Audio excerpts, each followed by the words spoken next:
I am utilizing the Bit Integrations plugin to establish a connection between these two platforms. Let's go to Bit Integration Dashboard. Now click Create Integration. Now search and select Trigger, which is Divi. Select a form. Click Next.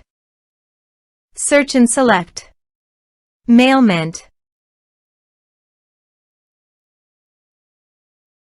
Connect.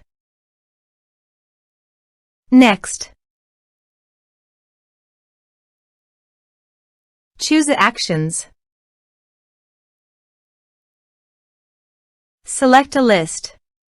Select tags. Select subscription status. Map the respective fields.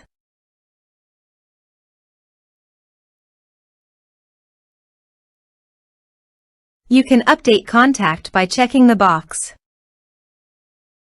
Here are advanced features in conditional logic. If you want, you can use it for your own requirement. Click on Next.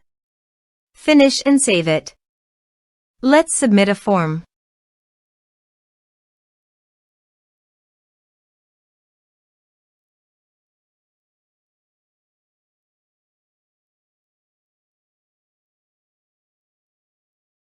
Click on Send Message. Form submitted successfully. Now go to Mailment Contact Dashboard. And you can see the data came successfully in the Mailment. Thanks for watching.